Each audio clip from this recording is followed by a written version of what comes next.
My name is Rachel, and I'm 34 years old. The day my parents told me my dying son wasn't worth investing in, something inside me shattered. They had no problem spending $250,000 on my sister's fairy tale wedding, imported flowers, designer dresses, champagne fountains, but when I begged them for help to save my 7-year-old's life, they called it a bad investment. I never imagined that strangers on the internet would show more love to my child than his own grandparents, or that the family who flaunted their wealth would one day stand at my door with nothing but a suitcase and desperation. What happened next taught me that sometimes the cruelest lesson you can give someone is showing them the grace they never showed you. If you're watching this, let me know in the comments if you've ever had a moment that made you stop seeking approval from people who never wanted to give it, and like and subscribe for more stories.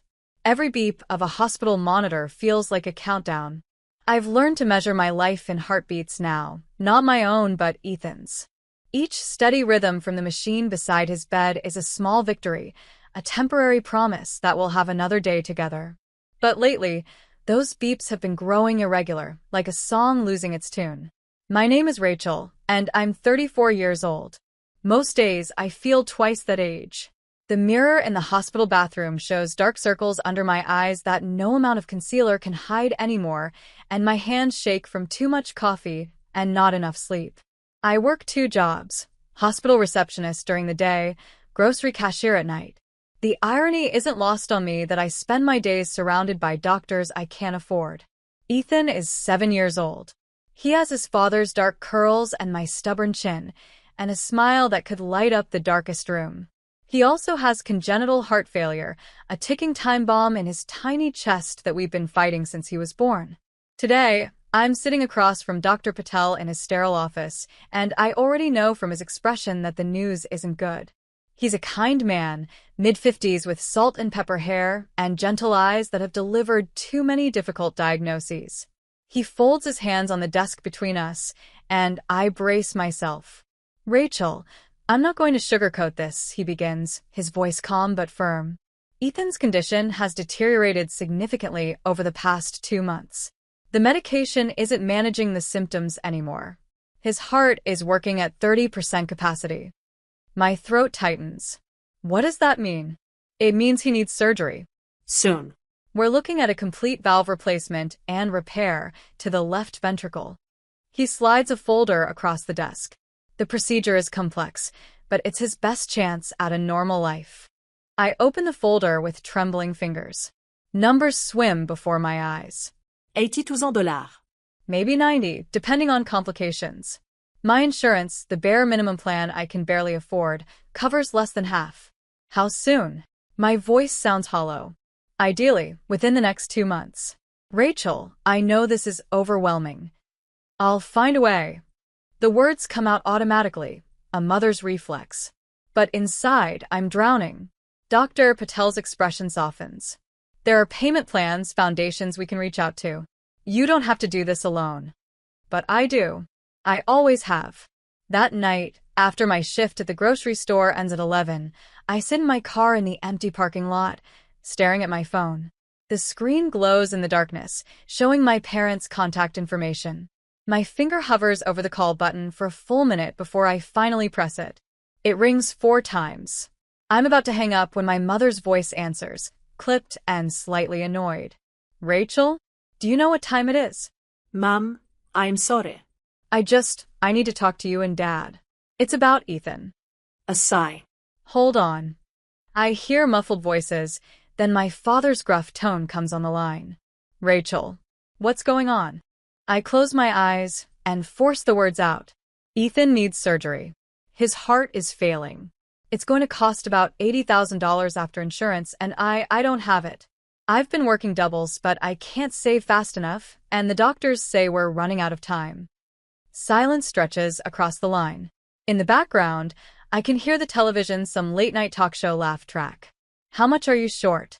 Dad finally asks. 40,000. Maybe 50 if there are complications. Another long pause. Mom's voice comes through now, sharper. "We've helped you before, Rachel. When you got pregnant, when you insisted on keeping the baby, even though we advised against it. He's your grandson." My voice cracks. And we love him, she says, but there's no warmth in it. But we can't keep bailing you out of situations you've created for yourself. Created? He has a genetic condition. You made your choices, Dad interrupts. You chose to be a single mother. You chose not to finish college. You chose this life. The words hit like physical blows. I grip the steering wheel until my knuckles turn white. Please, I whisper. He's 7 years old. He's your grandson. I'm begging you. We'll think about it, Mom says. But you need to understand, we have our own obligations. We'll call you back. The line goes dead. I sit there in the darkness for a long time, watching my breath fog the windshield. Eventually, I drive home to my one-bedroom apartment, where Ethan is sleeping on the pull-out couch, watched over by Mrs. Chun from next door who charges me $20 a night. Money I can barely spare. The next morning, exhausted from maybe 3 hours of sleep, I make Ethan breakfast and scroll through my phone while he eats his cereal. That's when I see it, my sister Vanessa's latest Instagram post. The photo shows her at some upscale brunch spot, champagne flute raised, her engagement ring catching the light. The caption reads, 127 days until I become Mrs. Logan Hartwell. Wedding planning is so exhausting but so worth it. Ring sparkles clinking glasses. The comments below are full of heart emojis and congratulations. There are photos of venue tours, a sprawling seaside resort with marble fountains. Another post shows fabric swatches for bridesmaid dresses, each one costing more than my monthly rent. Mom, Ethan's voice breaks through my spiraling thoughts. You okay? I snap the phone face down on the table and force a smile. Of course, sweetheart. Eat up. We need to get you to school. But as I help him pack his backpack, making sure he has his medication, I can't shake the image of those champagne bubbles, the designer dresses, the imported flowers Vanessa posted about last week. My sister's life looks like a fairy tale. Meanwhile, I'm fighting to keep my son alive. Later that week, I get called to the school. Ethan collapsed during recess. By the time I arrive, shaking and terrified, they've already called an ambulance. I ride with him to the hospital, holding his small hand while he drifts in and out of consciousness. Mom, he whispers when his eyes flutter open. Am I going to be okay? I squeeze his hand, forcing strength into my voice that I don't feel. You're my superhero, remember? And heroes don't give up. He manages a weak smile before his eyes close again. I hide my tears, turning toward the ambulance window so he won't see them fall. The next day, my mother calls. Your father and I discussed it. Can you come over? We need to talk face to face. Hope surges in my chest. Maybe they've changed their minds. Maybe they understand the urgency now. I drive to their house in the suburbs, the same house I grew up in, though it feels less like home with every visit. The neighborhood is pristine, all manicured lawns and luxury cars and driveways. Their kitchen gleams with granite countertops and stainless steel appliances. Mom has fresh flowers on the table, probably arranged by her florist.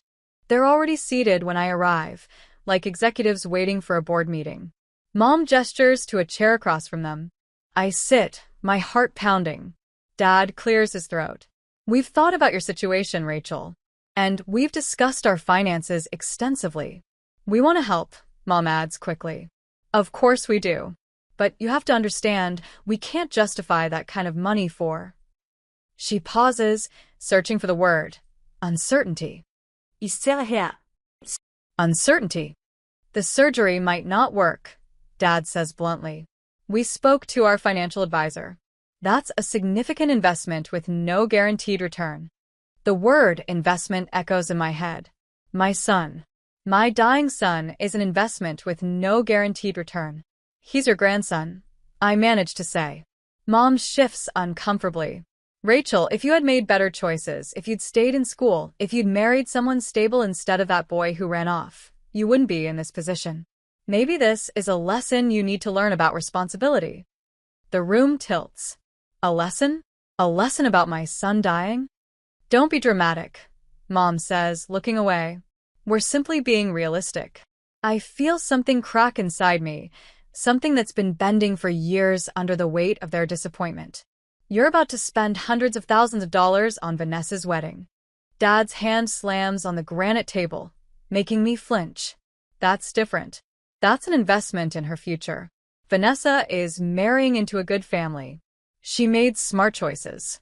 She's securing her life. And my son's future doesn't count. My voice is barely a whisper now. Silence. Mom fidgets with her wedding ring. Dad won't meet my eyes. Finally, Mom reaches for her purse and pulls out an envelope. We can give you $2,000 to help a little, but that's all we can spare right now with the wedding expenses.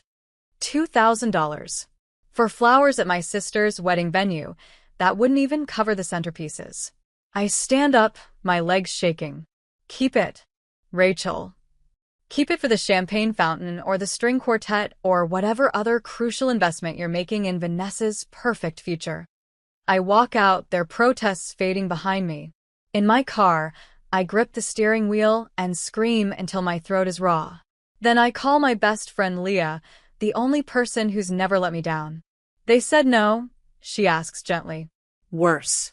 They said he wasn't worth the investment. Oh, Ratch. Her voice breaks. We'll figure it out. Somehow. I promise you, we'll find a way. But as I drive back to the hospital, watching the city lights blur through my tears, I don't know how. I don't know how I'm supposed to save my son when the people who are supposed to love him most can't see his worth. That night, I sit in the chair beside Ethan's hospital bed, watching the monitors blink their steady rhythm. Lightning flashes outside the window, illuminating his small face. He looks so peaceful in sleep, so innocent. He doesn't know that the world is already failing him. I reach out and brush a curl from his forehead. Hang on, baby, I whisper. Mommy will find a way. Outside, thunder rumbles like a promise or a threat. I stare at my reflection in the dark window, pale, exhausted, alone. But in my eyes, I see something new. Not just desperation anymore. Determination. If my family won't fight for him, I will. And I'll remember every single person who turned their back when we needed them most. The GoFundMe page takes me 2 hours to set up. I'm not good with technology, and every word feels like I'm begging, exposing our pain to strangers. But pride is a luxury I can't afford anymore. I title it Help Ethan Fight for His Life, and upload a picture of him smiling in his hospital bed, holding up a drawing he made of a superhero with a cape. The goal is $50,000, enough to cover the surgery and immediate recovery costs. Every donation, no matter how small, means the world to us. I type. Ethan is a bright, loving 7-year-old boy who deserves a chance at life. Please help me give him that chance. I share it on my sparse social media accounts, send it to everyone I know, and then I wait. The first donation comes in at 2 a.m., $25 from someone named Jennifer M., who writes, "Praying for your sweet boy." I cry so hard I wake up Ethan, who's sleeping beside me in the hospital room. He asks if I'm okay, and I tell him yes. These are happy tears. Over the next few days, donations trickle in slowly. $50 here, $100 there. My coworkers contribute what they can. Leah sets up a bake sale at her office. Mrs. Chen from next door donates $200, money I know she doesn't have to spare. Each name, each amount, feels sacred. These strangers are giving more than my own blood. Every name here feels like a heartbeat, I tell Ethan, showing him the list of donors. He traces their names with his finger, whispering thank you to each one. But we're barely making a dent. After 2 weeks, we've raised $8,000. We need $42,000 more, and time is running out. Dr. Patel has scheduled the surgery for 6 weeks from now, the absolute latest they can safely wait. Then, at work one day, my coworker Maya pulls me aside during my break. She looks uncomfortable, fidgeting with her coffee cup. Rachel, I wanted to tell you something. I probably shouldn't, but I feel like you should know. She glances around the empty break room. Your sister's been posting about her wedding. A lot. And people are talking. My stomach drops. What are they saying? The budget. She posted about it in some wedding planning group, and someone screenshot it. Rachel, they're spending $250,000. The number doesn't even seem real. $250,000. For one day. One party. I sit down heavily in the plastic chair. Maya continues, her voice gentle. I just thought you should know. I'm sorry. That night, I can't help myself. I create a fake profile and find the wedding planning group Maya mentioned. There it is, my sister's post, dated 3 days ago. Finally finalized the budget. $250,000 might seem like a lot to some, but Logan and I wanted our day to be perfect. No regrets. The imported orchids alone are $30,000, but they'll be stunning. Only 6 months to go. Bouquet bride with veil. The comments are full of people congratulating her, calling her a queen, sharing their own wedding fantasies. I scroll through her recent posts. Pictures of her dress fitting, a designer gown that cost $40,000. The venue, a 5-star seaside resort with a private beach. Menu tastings featuring Wagyu beef and lobster. A live band from Nashville. Custom cocktails named after their love story. I close the app, my hands shaking. I look at Ethan sleeping on my pull-out couch, his chest rising and falling with effort even in sleep. Then I look at the pile of medical bills on my kitchen counter, the past due notices I've been ignoring, the GoFundMe page open on my laptop showing our devastating progress bar. You're buying petals while my boy fights to breathe. I whisper into the darkness. The next day, my mother shows up at the hospital with a fruit basket. It's expensive, from that boutique place downtown, wrapped in cellophane with a big bow. She sets it on the counter and glances at Ethan, but she doesn't go near his bed. She doesn't ask how he's feeling. She doesn't touch him. I was in the neighborhood, she says, smoothing her designer blouse. Thought I'd stop by. Thanks for the basket, I say flatly. Of course, sweetie. She pauses, then launches into what she really came to say. So, Vanessa's big day is coming up fast. Just 6 months now. We're finalizing the seating chart this weekend. You'll be there, right? It's important to her. And family photos matter so much. I stare at her in disbelief. My son is dying in a hospital bed 3 feet away from us, and she's talking about seating charts. I don't know if I can make it, Mom. Her expression tightens. Rachel, she's your sister. This is the most important day of her life. And this is life or death for your grandson. She glances at Ethan, uncomfortable, then back at me. Well, the wedding is in 6 months. Surely things will be resolved by then. One way or another. One way or another. As if whether my son lives or dies is just a scheduling concern. We'll see, I say, my voice hollow. After she leaves, I sit beside Ethan's bed and cry silently, my face buried in my hands. His small fingers find mine. Don't be sad, Mommy, he whispers. Grandma's just excited about the wedding. Weddings make people happy. If only he knew that his life was worth less to them than imported flowers. The following week, I try one last avenue, a medical loan. I spend my lunch break at the bank, filling out applications, providing pay stubs from both jobs, bank statements showing my pathetic balance. The loan officer is sympathetic but realistic.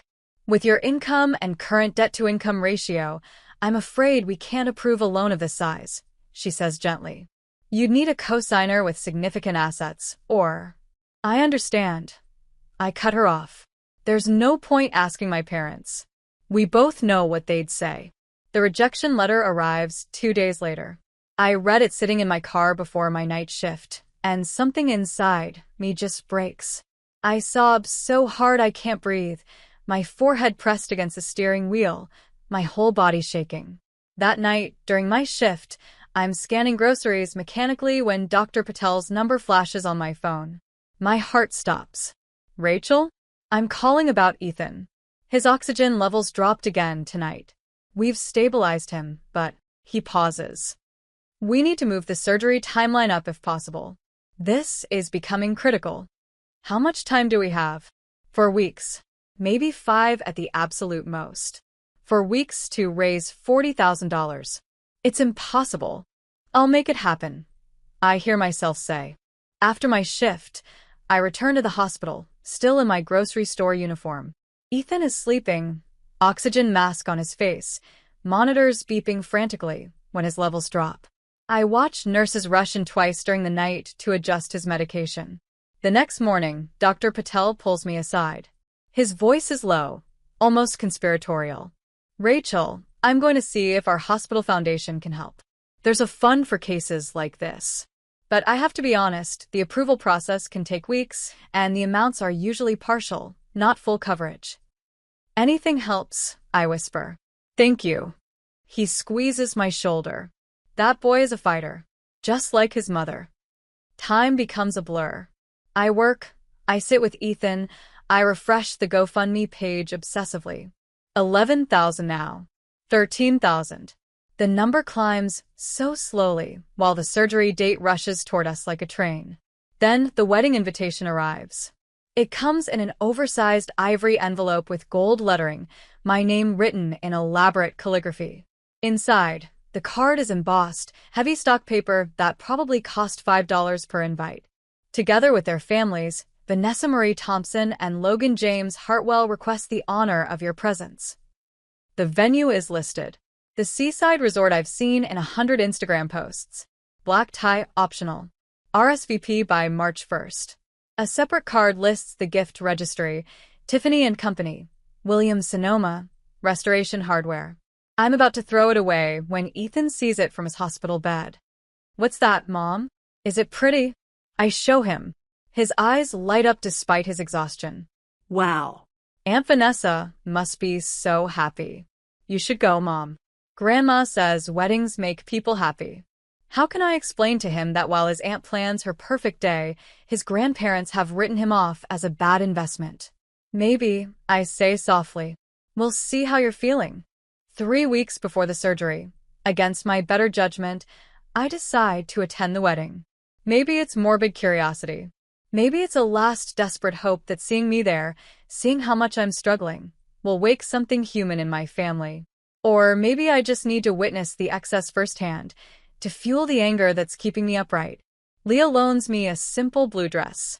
I can't afford a gift from the registry, so I show up empty-handed, slipping into the back of the venue like a ghost. The resort is breathtaking. The ceremony is on the beach at sunset, white chairs arranged in perfect rows, an arch covered in those $30,000 imported orchids. Guests arrive in designer outfits, jewelry glinting.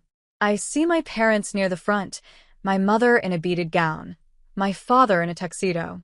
They look proud, glowing. Vanessa appears in her $40,000 dress, and I have to admit, she looks like a princess. The ceremony is beautiful. Vows are exchanged. My father cries. My mother dabs her eyes with a monogrammed handkerchief.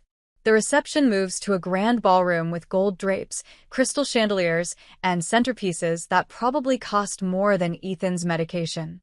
A 12-piece orchestra plays. Waiters circulate with champagne and hors d'oeuvres. The cake is 6 tiers of architectural perfection. I sit at a table in the back, alone, watching money burn like fireworks in the sky. Then my phone buzzes. A text from Ethan's nurse. His oxygen dropped again. Had to increase the flow. He's stable, but asking for you. My blood turns to ice. I stand up, grabbing my small purse, and rush toward the exit. In the hallway, I nearly collide with my father, who's laughing with a group of men in expensive suits, probably Logan's business associates. Rachel. He notices me. You're leaving already? You didn't even stay for dinner. Ethan's oxygen levels dropped, I say, my voice shaking. I need to go. He frowns. Can't the nurses handle it? You could at least pretend to be happy for your sister. This is her day. Something in me snaps. I hope you choke on your champagne. His face darkens. How dare you? But I'm already running, tears streaming down my face, my cheap heels clicking on marble floors. I hear gasps behind me, my mother's voice calling my name, but I don't stop. I drive home in the dark, my vision blurred with tears, my hands gripping the wheel so tight they ache. I nearly run a red light. A horn blares. I pull over in a parking lot and scream until my throat is raw. Leah finds me there an hour later. She got my frantic text and drove straight over. She helps me out of the car, takes me back to the hospital, where I fall asleep in the chair beside Ethan's bed, still wearing the blue dress, mascara streaked down my face. When I wake up, Ethan is watching me. His small hand reaches for mine. "Mom," he whispers, his voice weak. "If I don't wake up one day, don't cry, okay? I don't want you to be sad." My heart shatters into a million pieces. I grip his hand so tight, shaking my head. "Don't say that. Don't ever say that. You're going to wake up every day for the next 100 years, you hear me? You promised me you'd never give up." "I promise," he whispers. "I'm sorry. You have nothing to be sorry for, baby. Nothing. You're the bravest person I've ever known." He smiles weakly and closes his eyes. I watch his chest rise and fall, counting each breath like prayer beads, begging the God I'm not sure I believe in anymore to let us have just a little more time. Outside the window, the city glitters with light and life and people celebrating in expensive dresses and tuxedos, toasting to futures that seem guaranteed. And here we are, my son and I, fighting for every heartbeat in a room that smells like antiseptic and fear. The wedding photos start appearing online the next day. Vanessa looks radiant. My parents beam in every shot. There's a photo of the cake cutting, the first dance, fireworks exploding over the ocean. I close my phone and make a decision. If my family won't fight for Ethan, the world will have to know why. 3 days after the wedding, I wake up to a notification that makes my heart stop. GoFundMe. New donation, $10,000. I blink at my phone screen, certain I'm misreading it. $10,000. From a single donor. The name listed is simply, "A friend who knows." My hands shake as I open the message attached to the donation. Some battles shouldn't be fought alone. Keep fighting for him. I immediately send a message through the platform. "Please, who are you? I need to thank you properly. This means everything to us." No response comes. I refresh the page over and over throughout the day, waiting for a reply that never arrives. Leah suggests it might be someone from the hospital, maybe a wealthy patient who heard our story. Dr. Patel denies knowing anything about it. The mystery donor remains silent. But the money is real. $23,000 now. We're nearly halfway there.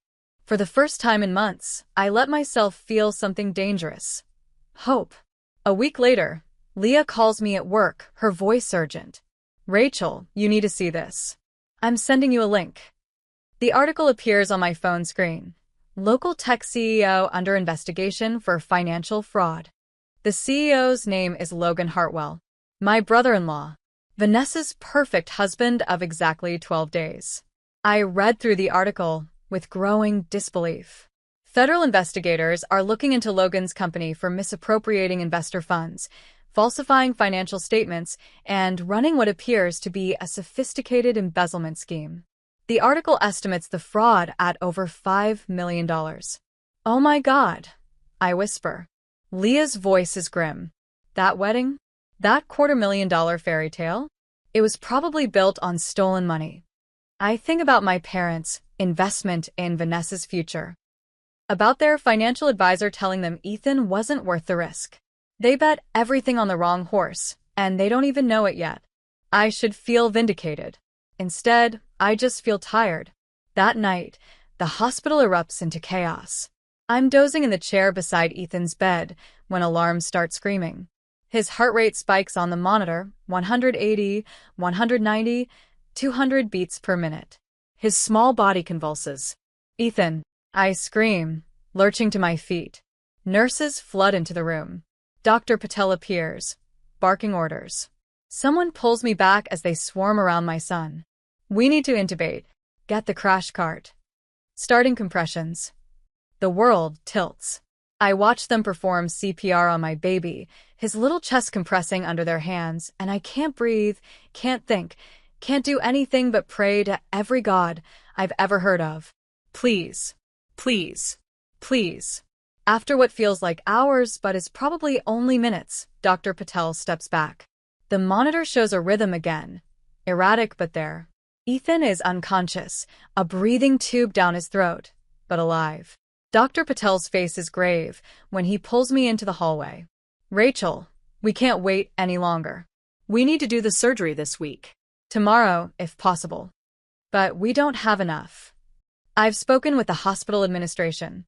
Between the foundation, your fundraiser, and a payment plan we're willing to arrange, we can make it work. But we're out of time. If we wait, there might not be another chance. I nod, unable to speak. He squeezes my shoulder and walks away. I stand in that sterile hallway, fluorescent lights buzzing overhead, and I make a decision. I pull out my phone and drive to my parents' house at 3 in the morning. The mansion is dark when I arrive. I lean on the doorbell until lights start turning on. My father opens the door in his robe, bleary-eyed and angry. Rachel? What the hell? He almost died tonight. My voice is eerily calm. They had to perform CPR on your grandson. He's 7 years old, and they were doing chest compressions because his heart stopped beating. My mother appears behind him, clutching her silk robe. Is he? He's alive. For now. The surgery is tomorrow. And I came here to tell you something.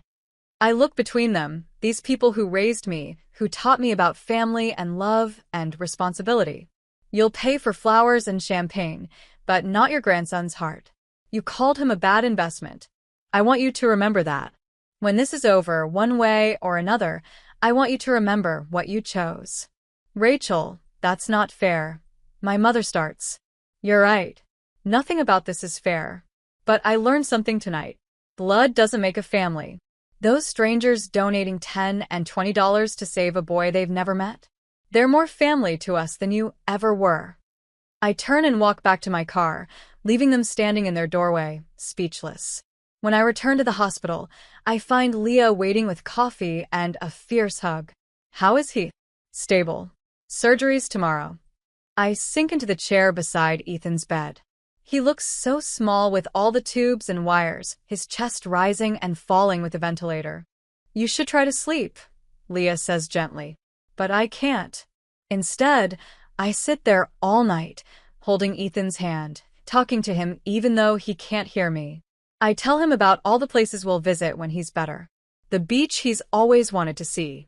The aquarium with a shark tunnel. I tell him about the bike I've been saving for, bright red with training wheels, waiting in Mrs. Chen's storage unit for the day he's strong enough to ride it. You're going to make it, I whisper. You have to. You're my whole world, baby. My whole world. Dawn breaks through the hospital window, pink and gold, and I realize I've made it through the longest night of my life. Dr. Patel arrives at 6 a.m., already in his scrubs. Rachel, I need you to sign the consent forms. We're taking him in at 8. My hand shakes as I sign my name over and over. Permission to cut open my son's chest. Permission to stop his heart and restart it. Permission to save his life or lose him forever. When they will him away, I collapse. Leah catches me, and we sink to the floor together, my sobs echoing through the empty hallway. The surgery takes 8 hours. 8 hours of pacing, praying, bargaining with fate. Leah brings me food I can't eat. The waiting room television plays mindless shows I can't focus on. Other families come and go, their own dramas unfolding, but I'm trapped in this moment, this awful space between before and after. At 4:37 p.m., Dr. Patel emerges. He's exhausted, but he's smiling. He made it, Rachel. The surgery was successful. He's in recovery now. I don't remember falling, but suddenly I'm on my knees, sobbing so hard I can't catch my breath. Leah kneels beside me, crying too, and Dr. Patel's hand is on my shoulder. He's going to need time to heal, and there's still a long recovery ahead, he continues. But his heart is strong now. He's going to make it. I can finally breathe. They let me see him an hour later. He's unconscious, pale, with a bandage across his chest and what seems like 100 wires and tubes. But the monitor shows a strong, steady heartbeat. That beautiful, regular rhythm that means life. I press my forehead to his small hand and whisper, "You did it, superhero. You did it." 3 weeks later, a thick envelope arrives at my apartment. Inside is a handwritten note on expensive stationery. Dear Rachel, you don't know me, but I know your story. I was a patient at the hospital where you work, and I've watched you for months, your kindness, your strength, your love for your son. When I heard about Ethan's condition, I wanted to help but knew you wouldn't accept charity directly. So I donated anonymously. But I wanted you to know you're not alone. Not all families are blood. The world needs more mothers like you. Keep believing. Enclosed is a gift for Ethan's post-surgery care and recovery. Use it to give him the childhood he deserves. Paper-clipped to the note is a check for $20,000. I sink onto my couch, the letter trembling in my hands. This stranger, this anonymous angel, has given my son a future. That evening, I frame the letter and hang it in our tiny apartment. Ethan, now home and recovering, asks what it says. I kneel beside him and read it aloud. When I finish, he's quiet for a moment. Then he says, "Mom, when I grow up, I want to help kids like me. Kids whose hearts are broken." I pull him into a gentle hug, careful of his healing chest. You already do, baby. You already do. 6 months pass. Ethan's recovery is slow but steady. The scar on his chest fades from angry red to soft pink. He returns to school part-time, then full-time. His laughter fills our small apartment again. We paint the walls sky blue, for fresh air, he says, and I don't correct him that it's not how it works. Everything feels possible now. I've even managed to reduce my hours at the grocery store, working just one job again. We're still poor, still struggling, but we're together. We're alive. That's enough. Then, one ordinary Tuesday, my phone rings. It's Vanessa. I almost don't answer. We haven't spoken since the wedding. But curiosity wins. Rachel. Her voice is shaking, unfamiliar. Gone is the confident, glossy tone. Rachel, I need help. Everything's falling apart. I switch the phone to my other ear, leaning against the kitchen counter. What's going on? Logan's company collapsed. The FBI seized everything, the house, the cars, our bank accounts. All of it. They're saying he defrauded investors of millions, and some of it. Her voice breaks. Some of it was in my name. They think I was involved. I close my eyes, remembering the news article from months ago. Were you? No. I didn't know anything, I swear. But the lawyers say because my name is on some documents, I could face charges too. She's crying now, ugly sobs that make her sound young and scared. I don't know what to do. Part of me, the part that watched her mock me, that remembers her smirking, "Why should my life stop because you made bad choices?" wants to hang up. Wants to say karma is a beautiful thing. But I'm too tired for cruelty. Get a good lawyer, Vanessa. That's all I can tell you. Rachel, please. I hang up. That night, I Google Logan's case. The headlines are brutal. The wedding photos, those perfect, golden images, are now juxtaposed with mugshots and courthouse steps. Comment sections are vicious. The fall from grace is complete and public. Within a week, it gets worse. My mother calls, something she hasn't done since the night before Ethan's surgery. Rachel, have you heard from your sister? Her voice is thin, desperate. She called. I told her to get a lawyer. They've frozen all of Logan's assets. That includes the money he borrowed from us. A pause. Your father's retirement fund. We co-signed on some investments Logan recommended. My hand tightens on the phone. How much? Almost everything. She's crying now. We thought we were securing our future. He promised us returns. Now the lawyers say we'll be lucky to recover anything.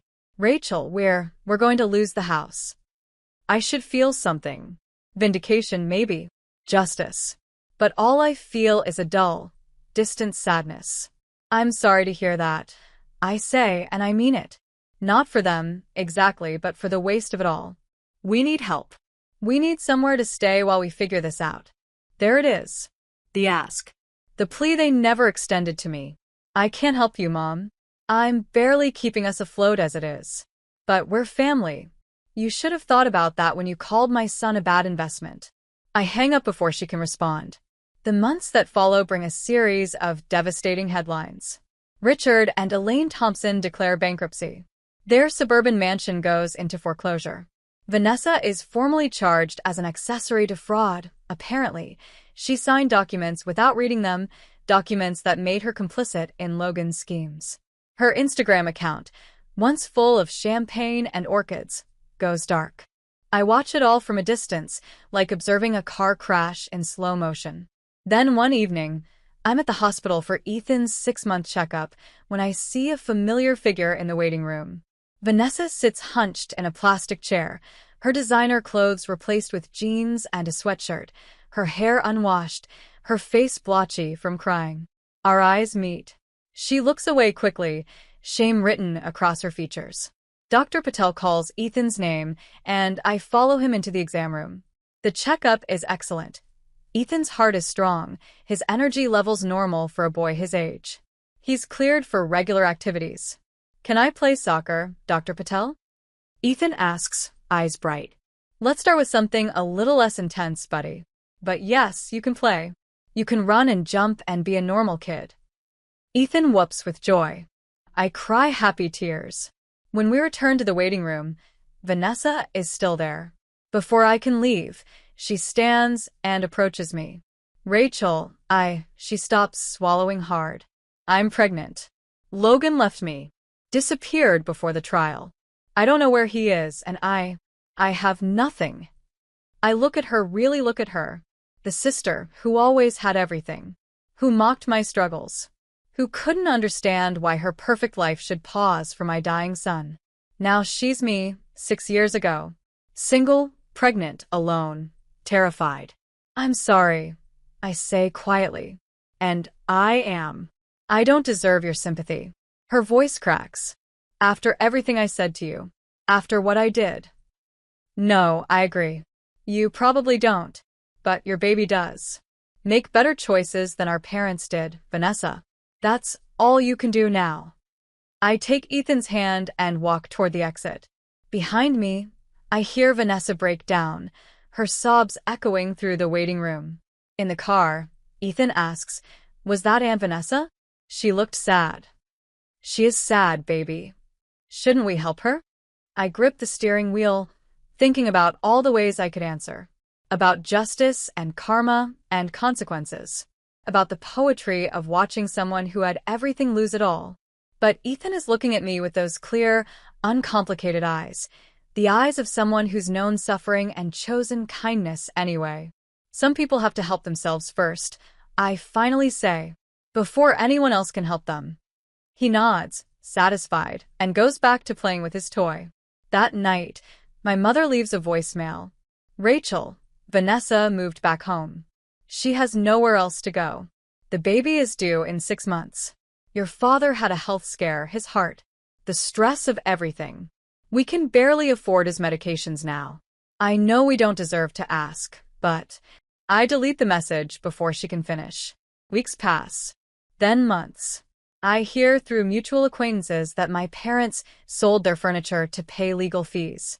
That they're living in the mansion until the foreclosure finalizes, sleeping on air mattresses in empty rooms. That Vanessa works at a coffee shop, showing at 5 months pregnant, saving every penny for the baby. Part of me wants to feel satisfaction. The scales have balanced. Justice has been served. But mostly I just feel empty. Watching your enemies fall doesn't heal the wounds they caused. It just means everyone's bleeding now. One evening, I'm tucking Ethan into bed when he says, "Mom, I'm glad we're not rich." I smile. Oh yeah? Why is that? Because rich people seem really sad. And we're happy, right? I look around our tiny apartment. The sky blue walls, the second-hand furniture, the refrigerator covered in Ethan's drawings. The framed letter from our anonymous angel. The photo of us at the beach, taken last month when Ethan saw the ocean for the first time and laughed so hard he cried. Yeah, baby, I whisper. We're happy.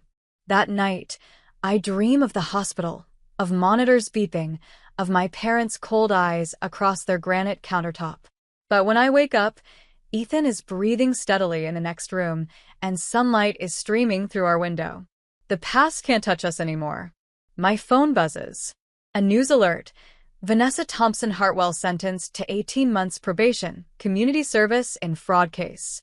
The article notes her pregnancy, her cooperation with investigators, and her tearful statement to the court. I close the notification and get up to make Ethan breakfast. Some chapters close themselves. You just have to let them. That afternoon, there's a knock at my door. I open it to find my parents standing there, thinner, older, clutching a single worn suitcase. My father's face is gray, exhausted. My mother's designer clothes have been replaced with discount store basics. Elaine's voice is barely a whisper. Rachel, we have nowhere else to go. The house is gone. We're being evicted tomorrow. Your father's heart condition is getting worse, and we can't afford treatment. Please. Just for a little while. I stand in the doorway, one hand on the frame, looking at these people who gave me life and taught me everything about what love isn't. The past floods back. Hospital nights, slammed doors, bad investment, wedding fireworks while my son fought to breathe. Behind me, Ethan calls out, "Mom? Who's at the door?" I look at my parents, really look at them, and see two broken people who built their lives on sand and are finally understanding what it means when the tide comes in. I don't know yet. I call back to Ethan. And I close the door to think. I stand frozen in my doorway, the past and present colliding in my chest like thunder. The hallway light spills over my parents. Richard, grayer and thinner than I remember, his shoulders hunched in defeat. Elaine, without her pearls and designer labels, just a tired woman in discount store clothes. They clutch a single battered suitcase between them. Behind me, Ethan's footsteps pad across the floor. "Mom? Who is it?" I don't turn around. My voice comes out flat, hollow. "No one you need to remember." Elaine flinches at the words. Richard stares at his shoes. "Rachel, please." My mother's voice trembles. "Just for tonight. We have nowhere else. The shelters are full, and with your father's heart condition." His heart condition. I repeat the word slowly, tasting the irony. Funny how hearts become important when they're yours. "We deserve that," Richard says quietly. It's the first time I've ever heard him admit fault for anything. "We deserve everything you're thinking right now." Ethan tugs at my sleeve. "Mom, it's really cold out. Maybe they can sleep on the couch." The child they abandoned to die is showing more compassion than they ever showed him. The burn of that irony sears through me. I look down at my son, his clear eyes, his open heart, the scar on his chest hidden beneath his pajamas. He survived because strangers cared more than his own blood. And now those same people who called him a bad investment need the investment they threw away. I step aside. "One night," I say, my voice ice. "That's all." Relief floods their faces. They shuffle inside, and I'm struck by how small they seem now. The towering figures of my childhood have shrunk into fragile, broken people. I gesture toward the couch. "There's a bathroom down the hall. I'll get you some blankets." "Thank you," Elaine whispers. "Thank you, Rachel." I don't respond. Thank you means nothing when you've already taken everything. I reheat leftover soup while Elaine sits stiffly at my small kitchen table, her eyes darting around the modest apartment. She takes in the second-hand furniture, the peeling linoleum, the cramped space that's somehow 10 times warmer than her former mansion. "It's small," she murmurs, then catches herself. "But it's cozy. It's home," I say flatly, setting bowls in front of them. Richard says nothing. He eats mechanically, his hands shaking slightly. I notice the tremor, the gray pallor of his skin. His heart condition is real, then. Not just an excuse. Ethan chatters through dinner, oblivious to the tension crackling through the air. He talks about school, his friends, his upcoming soccer tryouts. Soccer, he can finally play because his heart is strong now. My parents listen with strained smiles, probably remembering that they weren't there for any of it. Dr. Patel says I'm completely healthy now. Ethan announces proudly. My heart is super strong. Like a superhero's. Elaine's smile wavers. That's wonderful, sweetheart. It is, I say, my eyes locked on my mother's face. Turns out he was worth the investment after all. She looks away, jaw tight. After Ethan goes to bed, I return to find my mother washing dishes, trying to be useful, trying to reclaim some role that feels maternal. I lean against the doorframe and watch her. You used to make me do the dishes, I say quietly. You said it taught responsibility. I remember. Her hands still in the soapy water. Do you remember what else you taught me, Mom? You taught me that love has conditions, that family has a price tag, that some people are worth saving and some aren't. Rachel. I'm not finished. My voice is calm, controlled. You taught me those lessons so well that when Ethan was dying and I begged for help, I already knew what your answer would be. Because I'd never been worth it either, had I? Elaine turns to face me, tears streaming down her face. I was wrong. We were so wrong. If I could go back. But you can't. None of us can. So here we are.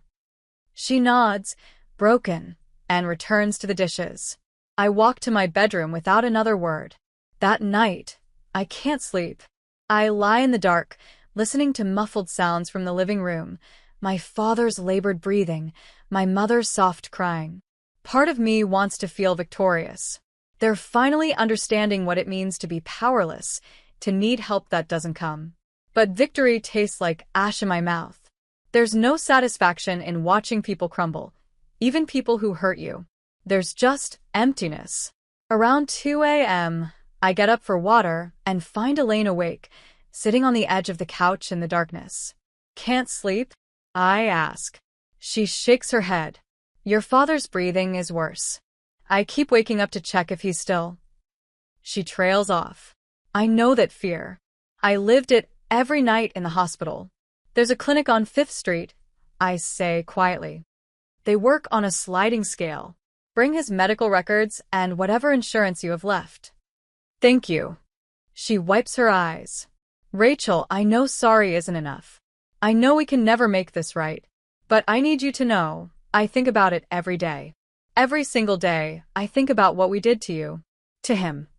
I stand there in my tiny kitchen, looking at this woman who gave me life, but forgot to give me love when I needed it most. That was before I learned what love really tastes like, I say, echoing words from earlier. And it doesn't taste like what you gave me. I return to my room before she can respond. Morning comes too quickly. I wake to find Elaine attempting to cook breakfast, my groceries, my kitchen, trying to pretend this is normal. The smell of pancakes fills the apartment. You used to love my pancakes, she says hopefully as I enter.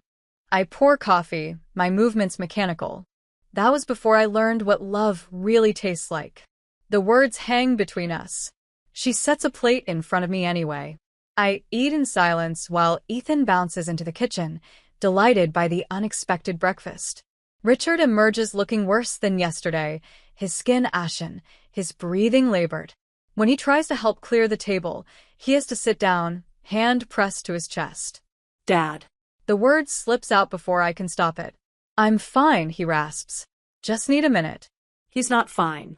I can see it in every pained breath, every tremor. The irony is almost poetic, his heart failing him the same way he failed Ethan. You need to see a doctor today, I say. Not tomorrow. Today. He nods weakly. We can't afford. The clinic on 5th. They'll work with you.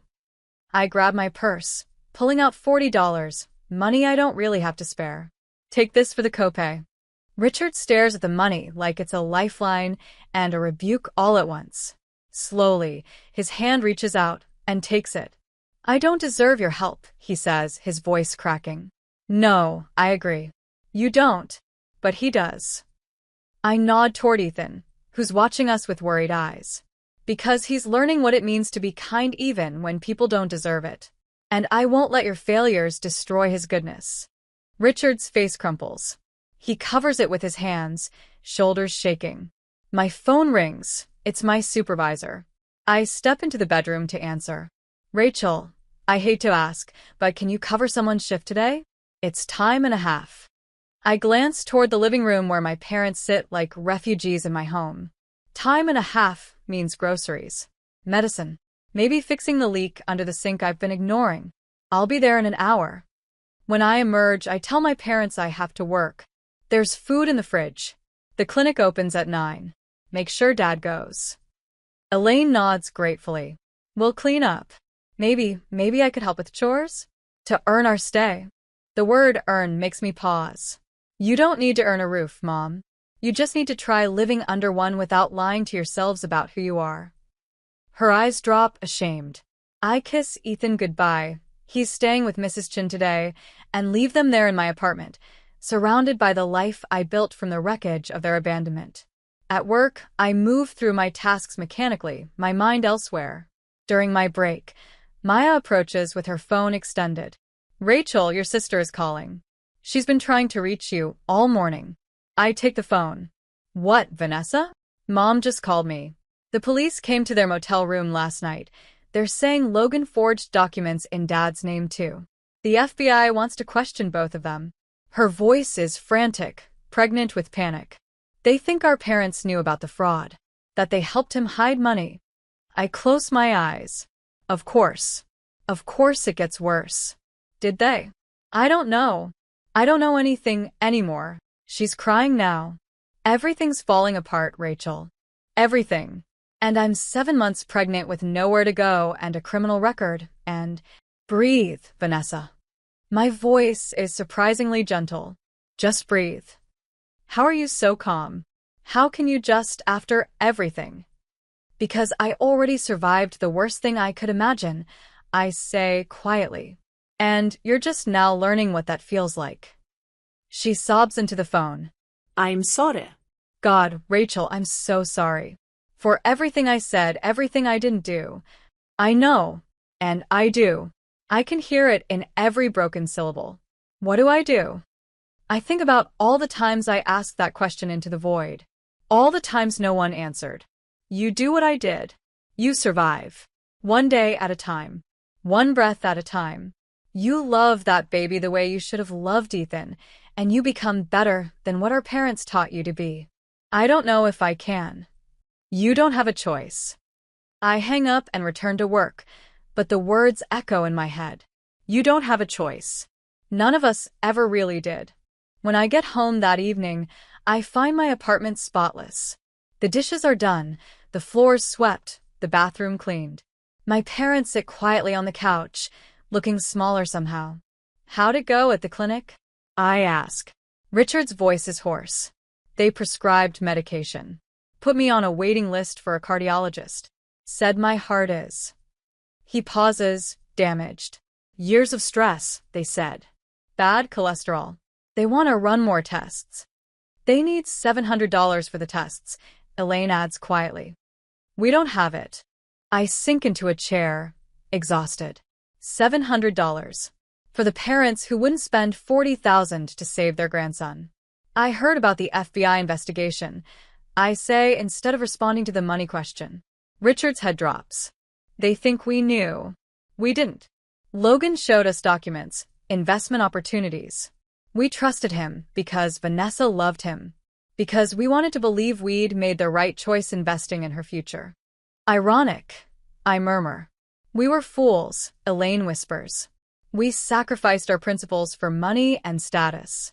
We chose appearances over substance. We chose. Wrong. I finish. You chose wrong. Silence fills the apartment like smoke.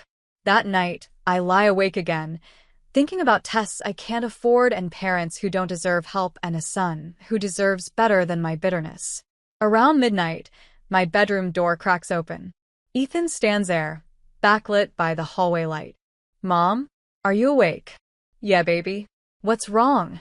He climbs into bed beside me, curling into my side. Are Grandma and Grandpa okay? They seem really sad. They're sad, sweetheart. Because they don't have a home? Because they're learning some hard lessons. He's quiet for a moment. The kind of lessons that hurt? Yeah. The worst kind. We should help them, he says simply. Even though they didn't help us. Because that's what good people do, right? I pull him closer, breathing in his little boy smell, shampoo and playground dirt and innocence. Sometimes, baby, it's more complicated than that. But not really, he argues with 7-year-old logic. You either help people or you don't. You taught me that. God, the things children remember. The lessons they hold you to. Go back to bed, sweetheart. We'll figure it out tomorrow. He kisses my cheek and pads back to his room. I lie there in the darkness, wrestling with the ghost of who I used to be and the person I'm trying to become. Morning brings headlines I see on my phone before I've even had coffee. Businessman's in-laws charged in multi-million-dollar fraud scheme. The article features photos of my parents, their old photos from society pages, looking wealthy and confident. Now contrasted with courthouse steps, looking haggard and terrified. Richard and Elaine Thompson, parents of Vanessa Thompson Hartwell, have been formally charged as accessories to fraud in the Logan Hartwell embezzlement case. Prosecutors allege the Thompsons knowingly helped Hartwell hide assets and provided false testimony to federal investigators. I scroll through the article, my coffee growing cold. The comment section is vicious. People who've lost money in Logan's scheme calling for my parents to rot in prison. Others mocking Vanessa's pregnancy, saying she's probably lying about not knowing. The internet is a coliseum, and my family is being fed to the lions. I should feel something. Vindication, maybe. Justice. But all I feel is tired. Elaine emerges from the bathroom, sees me reading, and her face goes white. You saw. Hard to miss. We didn't know. Her voice is desperate. Rachel, you have to believe us. Logan showed us papers, told us it was legitimate. I don't care if you knew or not, Mom. I set down my phone. I really don't. That's between you and the prosecutors. But you're our daughter. I was. Then you taught me family was conditional. So here's my condition. I'll give you a roof over your heads because my son asked me to. Because he has more heart in his 7-year-old body than you've shown in a lifetime. But don't ask me to believe you, or forgive you, or forget. I'm all out of those. She sinks into a chair, defeated. That afternoon, a detective arrives at my door. He's young, professional, holding a badge and a tired expression. Miss Thompson? I'm Detective Morrison. I need to ask you some questions about your parents. I step outside, closing the door behind me. They're inside. Do you want to take them now? He blinks, surprised by my directness. Not yet. I'm just gathering information. When did they arrive here? 2 nights ago. They said they had nowhere else to go. Have they mentioned anything about Logan Hartwell's business dealings? Any documents, accounts, storage units? No. And I wouldn't tell you if they had. His eyebrows rise. Ma'am, obstruction of justice. I'm not obstructing anything. They haven't told me anything because I haven't asked. What they did or didn't do is their problem, not mine. But I won't throw them to the wolves without cause. Even they deserve due process. He studies me for a long moment. You're the one with the sick kid, aren't you? The fundraiser story. My son had heart surgery. Yes. And your parents didn't help. No, they didn't. He nods slowly, understanding passing across his face. But you're helping them now. My son asked me to. I meet his eyes. I'm doing it for him, not them. So he learns that grace isn't about what people deserve. It's about who you choose to be when you have the power to hurt them back.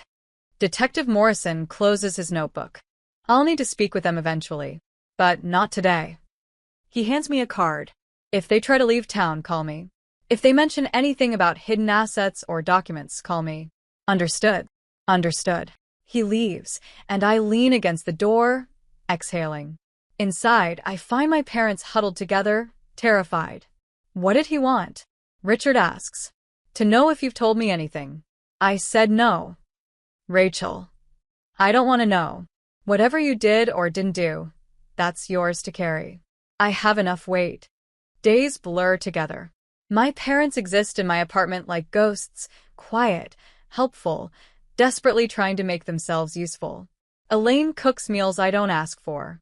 Richard fixes the leak under my sink, his hands shaking from medication side effects. They're trying to earn their keep, to prove their worth through chores and silence. Ethan loves having them around. He doesn't remember the hospital nights, the abandonment. To him, they're just sad old people who need help. His innocence is both beautiful and heartbreaking. Then, 3 weeks after they arrived, Vanessa appears at my door. She's 8 months pregnant now, her belly huge under a secondhand maternity dress. Her hair is pulled back, no makeup, dark circles under her eyes. She looks like I did 2 years ago, broke, exhausted, desperate. "Can I come in?" she asks quietly. I step aside. Inside, she sees our parents on the couch and freezes. "You're here?" "Rachel's letting us stay," Elaine says, her voice small. "Just temporarily." Vanessa looks at me, disbelief written across her face. "After everything they did to you? After what they said about Ethan?" "What can I say?" I shrug. I'm a slow learner. She sinks into a chair, one hand on her swollen belly. "The prosecutor offered me a deal. Testify against Logan and the charges get reduced to probation and community service. But they want me to testify against Mom and Dad too." The room goes silent. Elaine's face drains of color. Richard's hands clench. "Will you?" I ask. "I don't know." Tears stream down Vanessa's face. "I don't know what's true anymore. Logan told me so many lies. Mom and Dad seemed to believe him. Maybe we were all fools, or maybe I'm the only one stupid enough to believe in fairy tales. What does your lawyer say?" "Take the deal. Save myself and the baby. Let everyone else burn." I look at my parents, 2 people who chose wrong, who hurt people who are finally facing consequences. Then I look at Vanessa, pregnant and alone, making the same impossible choices I once made. "Do you know if they actually helped him?" I ask. "Not what you suspect. What you know." She shakes her head. "I don't know anything anymore." "Then tell the truth. Whatever that is. The truth is the only thing that matters." What if the truth destroys them? I think about hospital nights, about begging for help, about Ethan's heartbeat faltering while champagne bottles popped at a wedding, about doors being closed in my face. Then it destroys them. I say quietly. "We all live with the consequences of our choices, Vanessa. All of us." She nods, wiping her eyes. "When did you get so strong?" "When I had to be. You will too." After Vanessa leaves, the apartment feels suffocating. Elaine is crying. Richard stares at the wall. I take Ethan to the park just to breathe. We sit on a bench while he plays on the swings. Another mother sits beside me, her toddler in the sandbox. "Beautiful day," she says conversationally. Yeah. I watch Ethan laugh, his joy uncomplicated. "Your son seems happy." He is. Finally. I smile. He had heart surgery last year. Almost didn't make it. Oh my God. That must have been terrifying. It was. But we survived. Family help you through it? I pause, considering. No. Strangers did. People I'd never met donated money, time, prayers. They saved him when my own blood wouldn't. She's quiet for a moment. That's beautiful. And terrible. Yeah. Both things can be true. Ethan runs over, breathless and grinning. Mom. "Did you see how high I went?" "I saw, baby. You were flying." He hugs me tight, then runs back to the swings. The other mother smiles. "You're a good mom." He knows he's loved. "That's all that matters," I say. And I mean it. When we return home, there's a message on my phone from Dr. Patel. "Rachel, I wanted to let you know, your story was cited at a medical conference on family dynamics and patient outcomes. They're asking if you'd be willing to speak at their next event. It's paid. Call me if you're interested." I listen to the message twice, then save it. That evening, after Ethan goes to bed, I find my parents in the living room, both of them awake, staring at nothing. "We're going to lose the trial," Richard says without preamble. "Our lawyer says the evidence is substantial. Even if we didn't knowingly help Logan, we signed documents, provided references, moved money. In the eyes of the law, we're complicit. What's the sentence? 5 years. Maybe less with good behavior." His voice breaks. "I'll die in prison, Rachel. My heart won't last." Elaine sobs into her hands. I should feel triumphant. Justice served. The people who called my son a bad investment finally paying the price. But sitting here, watching 2 broken people face their ending, I just feel empty. You made your choices, I say quietly. Both of you. You chose status over substance, money over morals, Vanessa over Ethan, Logan over truth. And now you're paying for it. That's not my fault, and it's not my responsibility to fix. We know, Elaine whispers. God, Rachel, we know. But I pause, the word heavy on my tongue. Ethan asked me to help you. So tomorrow I'll call Dr. Patel. See if he knows any pro bono lawyers who handle medical cases. Get Dad's heart looked at properly. Because my son deserves to learn that mercy isn't about what people earn. It's about who we choose to be. They both stare at me, stunned. Why? Richard manages. I think about Ethan's scar, about strangers' donations, about anonymous angels, and the difference between blood and family. Because he was my only investment, I say softly. And he paid back with life, with goodness, with a heart bigger than all of ours combined. I won't let your failures corrupt his kindness. I stand and walk to my bedroom, leaving them in the darkness with their tears and their regrets. Behind my closed door, I lean against the wall and finally let myself cry. Not for them. For the girl I used to be, who wanted her parents' love. For the woman I became, who learned to live without it. And for my son, who's teaching me that sometimes the hardest thing and the right thing are the same thing. Outside my window, the city glitters with light and life. Somewhere out there, people are celebrating. Somewhere, people are suffering. And here we are in this tiny apartment, learning what it means to survive the people who are supposed to love you most. My phone buzzes. A text from Leah. You okay? I type back. Getting there. And maybe, just maybe, that's enough. The news breaks 3 days later. I'm making breakfast when my phone explodes with notifications. The headline flashes across every news site. Thompson parent sentenced to 18 months for fraud conspiracy. I read the article while eggs burn on the stove. Richard and Elaine Thompson, both found guilty of conspiracy to commit fraud. 18 months in minimum security, 3 years probation, full restitution of funds. The judge cited their age and cooperation but said accountability was necessary. My father's pension, what little remains, will be garnished. My mother's Social Security, too. They'll leave prison with nothing but debt and criminal records. In the living room, I find them already awake, staring at their phones with hollow eyes. You saw, Richard says. It's not a question. I saw.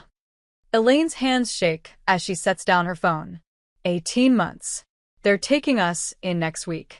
We have to surrender ourselves to the federal facility in, her voice breaks. Rachel, your father's heart. He'll never survive 18 months in prison. I turn off the stove, scraping the ruined eggs into the trash. Did the prosecutor know about his condition?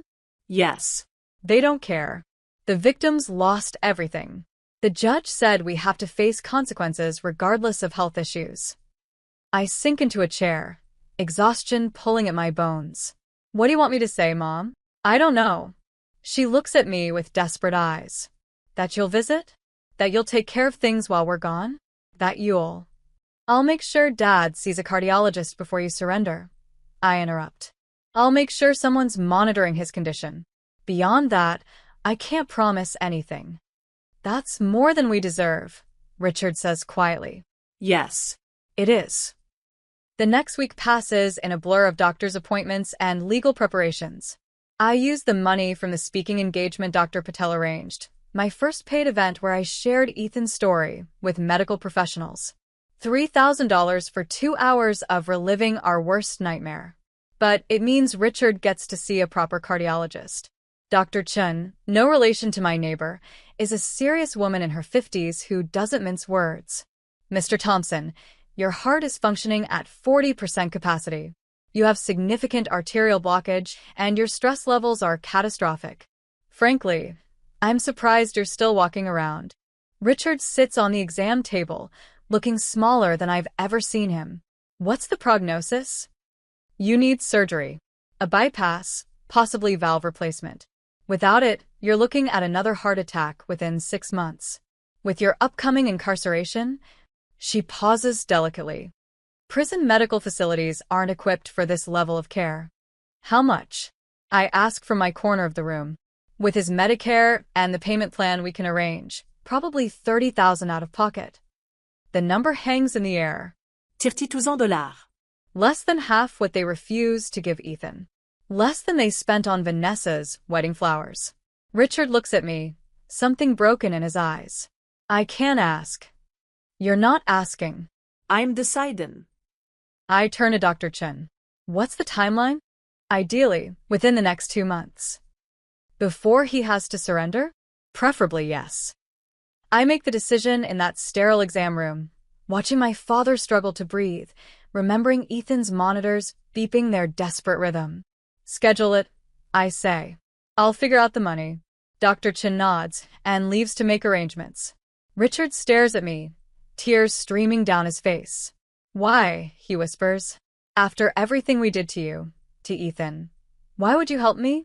I think about Ethan's drawing on our refrigerator, the big red heart labeled MOM plus me equals home. About the letter from our anonymous angel. About strangers who gave $20 to save a boy they'd never meet. Because you called my son a bad investment, I say quietly. And I need to prove you wrong. Not just about him, about what it means to have value as a human being. You taught me people are only worth what they can give you. I'm teaching Ethan different. By saving the man who let his grandson almost die. By showing him that grace isn't about evening scores. It's about breaking cycles. I stand, grabbing my purse. The surgery is scheduled for 3 weeks from now. You'll recover for 2 weeks, then you'll turn yourself in. And maybe, just maybe, you'll survive long enough to understand what you did wrong. I leave him there, crying in that exam room, and drive to the hospital where this all began. Dr. Patel meets me in his office, the same office where he first told me Ethan needed surgery. The same desk, the same gentle eyes, the same quiet strength. Rachel, I got your message. You want to do another speaking engagement? As many as you can book. I need $30,000 in 2 months. He leans back, studying me. For your father's surgery. Yes. The same father who called Ethan a bad investment. The same one. Silence stretches between us. Finally, he leans forward, hands folded. You know, in all my years of medicine, I've seen a lot of families. The good, the bad, the complicated. But I've never seen someone with as much capacity for grace as you have. It doesn't feel like grace. It feels like I'm teaching my son a lesson I'm not sure I believe in. What lesson is that? That people deserve help even when they don't deserve forgiveness. Dr. Patel smiles sadly. That's exactly grace, Rachel. Doing the right thing even when everything in you screams to do otherwise. He pulls up his calendar. I can get you 3 speaking engagements, medical conferences, patient advocacy groups. They pay between $2,000 and $5,000 each. It'll get you close. I'll take them all. Over the next 3 weeks, I tell her story again and again. Hospital conference rooms, university lecture halls, patient advocacy summits. Each time, I stand before strangers and expose our darkest moments, the beeping monitors, the desperate GoFundMe, the family who chose champagne over heartbeats. The audiences gasp, cry, applaud. They tell me I'm inspiring, that I'm strong, that Ethan is lucky to have me. But after each speech, I sit in my car and feel hollow. Because every dollar I earn goes towards saving the man who didn't think my son was worth saving. Ethan notices I'm gone more. He asks why I'm so tired, why I cry in the shower when I think he can't hear. One night, he crawls into bed beside me. Mom, are you okay? Just tired, baby. Is it because of Grandpa's surgery? I'm always surprised by how much he understands. Yeah. It's a lot. But you're helping him anyway. Even though he didn't help me. I'm trying to. He's quiet for a moment, his small hand finding mine in the darkness. I think that makes you a superhero, Mom. Like the real kind. The kind who saves people even when it's hard. I pull him close, breathing in his innocence, his certainty that goodness has meaning. You're my superhero, I whisper. You survived. You taught me how to be strong. We're both superheroes then, he declares. Team Superheart. I laugh through tears. Team Superheart. I like that. The surgery happens on a gray Tuesday morning. Richard is terrified. I see it in every trembling hand, every shallow breath as they prep him. Elaine holds one hand. I hold the other. This broken family triangle trying to hold together. I don't deserve this, Richard says for the 100th time. No, I agree. You don't. But Ethan deserves to learn that love isn't transactional. So here we are. They wheel him away, and Elaine and I sit in the waiting room like strangers bound by biology and regret. Why are you really doing this? She asks after an hour of silence. I told you. For Ethan. I don't believe that's all of it. I think about my answer for a long time, watching families come and go, their own dramas unfolding. When Ethan was dying, I finally say, I became someone I didn't recognize. Desperate, angry, bitter. I hated you. I hated Dad. I hated Vanessa. I hated every person who had what I needed and wouldn't share it. I meet her eyes. That hate was eating me alive, Mom. It was poisoning everything good I was trying to build. So, I'm doing this to kill that hate. Not for you, for me. So I can look at my son and know I didn't let your cruelty turn me cruel. She nods slowly, tears sliding down her weathered face. For what it's worth, I'm proud of you. You became everything we couldn't. That's not worth much, I say honestly. But maybe someday it will be. The surgery takes 7 hours. When Dr. Chin emerges, she's smiling. The bypass was successful. He'll need significant recovery time, but his heart is stronger now. Elaine collapses in relief. I just feel tired. Richard wakes up groggy, confused, reaching for my hand. Rachel? You stayed. I stayed. Thank you. His voice is barely a whisper. Thank you for being better than us. I don't respond. There's nothing to say to that. 2 weeks later, Vanessa gives birth to a daughter. She calls me from the hospital, exhausted but joyful. I named her Grace, she says. After what you showed me. Grace Eleanor. I want her to know she came from broken people who are trying to be better. That's a good name, I say softly. Will you come meet her? I hesitate then. Yeah, I'll come. At the hospital, the same hospital where Ethan fought for his life, I hold my niece. She's tiny, perfect, unaware of the chaos she's been born into. Vanessa watches me with cautious hope. I testified, she says quietly. Told them everything I knew. Mom and Dad's lawyer says it might have made things worse for them. You told the truth. That's all any of us can do. Are you angry? No. I'm tired of being angry. It doesn't change anything. We sit in silence. This sister who mocked my struggles now living them. This baby representing possibility and second chances. Rachel, I don't know how to do this alone, Vanessa admits. I don't know how you survived. One day at a time. One breath at a time. You love her more than your pride, more than your comfort, more than anything. And somehow you survive. Will you help me? I know I don't deserve. Stop. I cut her off. Stop saying you don't deserve things. Nobody deserves anything, Vanessa. We just do the best we can with what we have. I'll help you when I can, but I can't be your savior. I'm barely keeping myself afloat. That's fair. She wipes her eyes. Can Ethan meet her? I want my daughter to know her cousin, to know the boy who taught our family what strength looks like. We'll come by next week, I promise. Driving home, I think about Grace and cycles and the weight of carrying people who once refused to carry you. It's heavy. Some days, it's almost too heavy. But when I get home and Ethan asks about the baby, his eyes light up with innocent joy. I'm a cousin? Really? Really? Can we teach her stuff? Like how to be brave? Yeah, baby. We can teach her that. He hugs me tight, and I realize this is why. This moment. This uncomplicated love. This boy who emerged from tragedy with his heart, both literally and figuratively, intact. Richard surrenders himself to federal prison 2 weeks after his surgery. He's healthier, stronger, but still terrified. Elaine goes 3 days later. I don't attend either surrender, but I make sure they have commissary money, contacts for prison ministries, and someone checking on their property. Leah asks me why I'm doing all of this. They deserve to suffer, Ratch. After what they put you through. Maybe, I agree. But Ethan's watching. And I'd rather he learn that we help people even when it's hard than watch me become what they were. You're a better person than me. No. I'm just a more tired one. A year passes. It's strange how time heals and doesn't heal simultaneously. The sharp edges of pain become smooth stones you carry in your pockets. Still there, still heavy, but manageable. Ethan is 8 now, thriving. He plays soccer twice a week, his laughter echoing across fields where other parents watch their children run. His scar has faded to a thin silver line, a reminder of battles fought and won.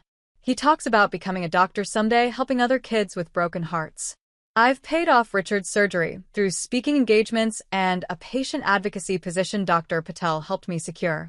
The work is meaningful, helping other families navigate the impossible choices I once faced.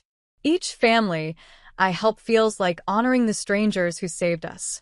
Vanessa is learning to be a mother. Grace is almost 1 now, a chubby toddler with Vanessa's eyes and a surprisingly fierce determination. Vanessa and I meet for coffee sometimes, cautious, tentative rebuilding. We'll never be close, but we're something. Sisters in survival, maybe. My parents have 8 months left on their sentences. I visit once a month, bringing Ethan when he asks. He talks to them through plexiglass about school, soccer, his friends. They listen with grateful desperation, these grandparents who almost lost the right to know him.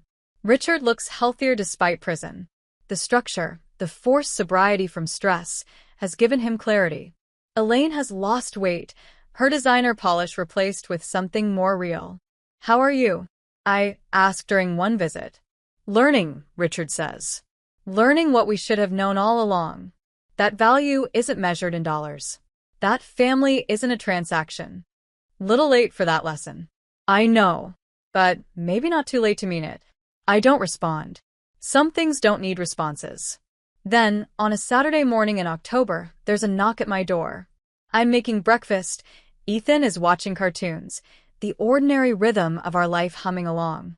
I open the door expecting a delivery, or maybe Leah dropping by. Instead, I find my parents. They're older, thinner, wearing the clothes I sent them for their release. They're a week early, released for good behavior and Richard health concerns.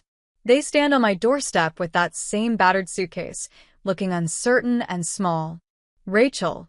Elaine starts, her voice tentative. We didn't know where else to go. Just for a few days, until we can figure out. No. The word hangs in the air like thunder. Richard's face falls. Rachel, please. We have nowhere. You have the halfway house the prison arranged. You have social services. You have the church ministry I connected you with 6 months ago. My voice is calm, steady.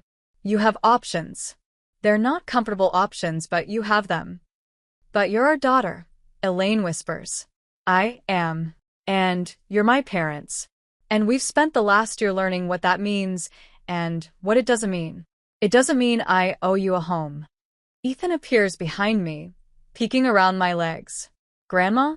Grandpa? You're out. He moves to rush forward, but I gently hold him back. They're just visiting, baby. Say hello, then go finish your breakfast. Can they come in? Mom made pancakes. I look at my parents, these people who gave me life, who broke my heart, who I've carried for the past year despite every reason not to. They have somewhere else to be, I say gently. Ethan, bless his innocent heart, hugs them both through the doorway.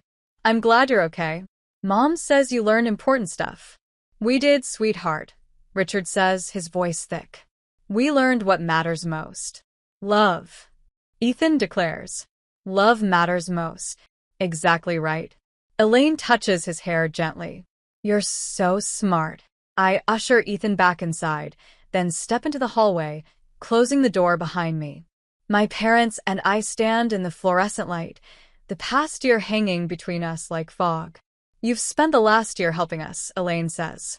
The surgery, the commissary money, the visits. Why won't you help us now?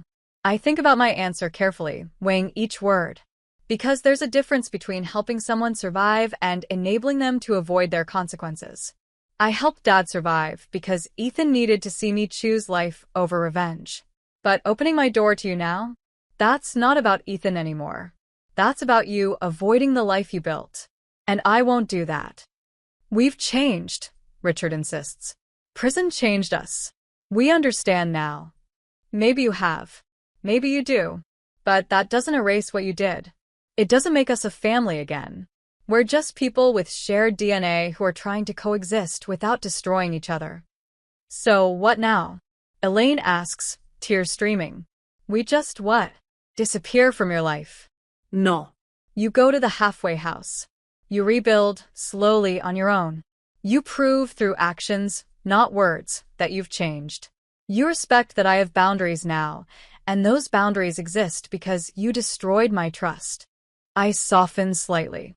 You can see Ethan once a month supervised. You can call on birthdays. You can exist in our orbit, but you can't expect to be at the center of it.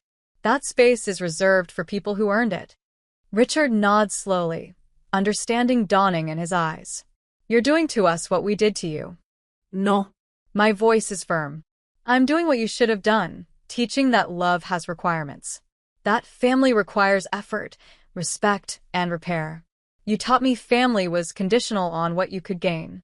I'm teaching you it's conditional on how you behave. Elaine reaches for my hand. I let her take it, but don't squeeze back. Can we start over? She asks. Earn our way back. I think about Ethan's smile, about strangers' donations, about the anonymous angel who saved us, about the difference between blood and family. You can try. I say finally. But I'm not promising anything. You burned this bridge, Mom. If you want to rebuild it, that's on you. I'm done carrying the weight of your redemption. That's fair, Richard says quietly. More than fair. I release my mother's hand and reach for the door. The halfway house address is in the packet I sent you last week. There's a bus stop 2 blocks east. Take care of yourselves. Rachel, Elaine starts. Take care of each other, I interrupt. That's what family's for, right? The words echo what she once said to me, that horrible night when they refused to help Ethan. I see the recognition in her eyes, the pain of hearing her own cruelty reflected back. I open my door and step inside. Ethan is at the table, syrup-covered and smiling. Are Grandma and Grandpa coming in? He asks. Not today, baby. They have somewhere else they need to be. Oh. Okay. He returns to his pancakes, unconcerned. His capacity to accept and move on astounds me. I go to the window and watch my parents walk down the hallway, their silhouettes growing smaller. They pause at the elevator, Elaine leaning into Richard, both of them supporting each other. Then the elevator doors close, and they're gone. I lean against the window, forehead pressed to cool glass, and feel something release in my chest. Not forgiveness. I'm not sure I'll ever fully forgive. But release. The burden of their presence, their needs, their brokenness. It's not mine to carry anymore. Ethan comes over and hugs my waist. You okay, Mom? I pick him up, he's getting so big now, almost too heavy to lift, and hold him close. Yeah, baby. I'm okay. Better than okay. Because we're Team Superheart? Because we're Team Superheart. He wiggles down and runs to the refrigerator, pointing at his latest drawing. 2 stick figures, one big and one small, holding hands under a bright sun. Above them, in his careful second-grade handwriting, MOM plus me equals happy. I made it yesterday, he says proudly. Do you like it? I love it. It's perfect. And it is. This small apartment with its second-hand furniture and sky-blue walls. This life built from wreckage and strangers' kindness. This boy with a scar on his chest and a heart full of grace. My phone buzzes, a text from Leah. Coffee later? Want to hear how the parents' visit went? I text back. It went. I'll tell you over coffee. Thanks for being family when blood wasn't. Her response is immediate. Always. That's what real family does. I set down my phone and join Ethan at the table, stealing a bite of his pancakes. He laughs and pushes the plate toward me. We can share, Mom. We always share.